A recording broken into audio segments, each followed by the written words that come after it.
What if I told you the ancient Jewish wedding was a prophecy?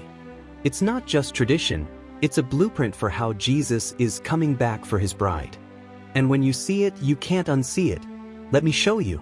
Back then, the groom would leave his father's house, go to the bride's home, and pay a bride price, something valuable to prove how much she was worth. If she agreed, they sealed it with a cup of wine. From that moment, they were legally betrothed, already promised, already set apart. Sound familiar? Jesus left his father's house, came to earth and paid the highest price, his blood.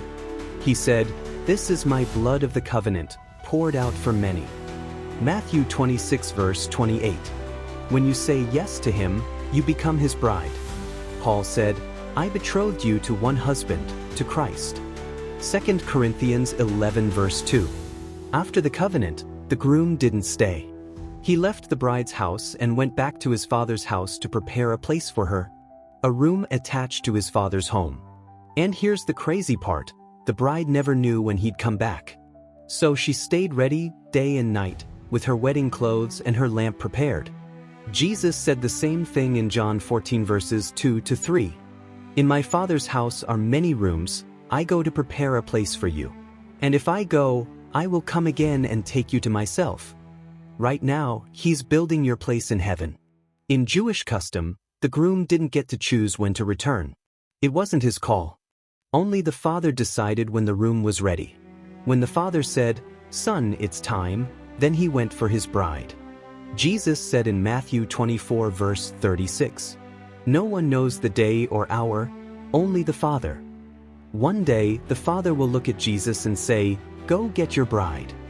When the father gave the word, the groom didn't send a text. He didn't warn her, he just showed up. Usually at night, with a shout and the blast of a shofar trumpet. She didn't know the hour, so she had to be ready always. That's the rapture.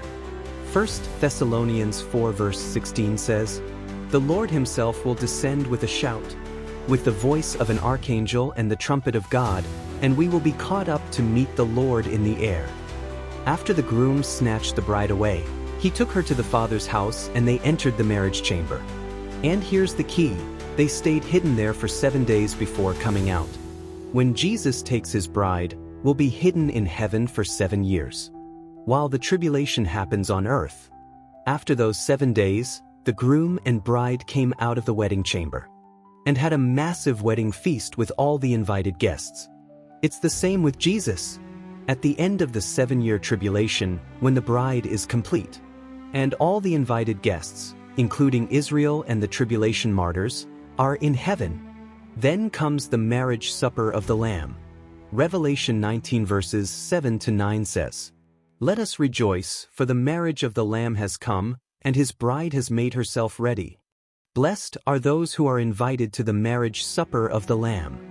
So let's recap. He sealed the covenant, salvation. He paid the bride price, his blood. He left to prepare a place, heaven.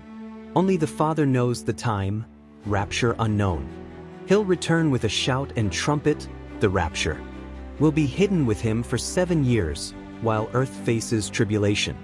Then comes the marriage supper, after 7 years, with all guests gathered.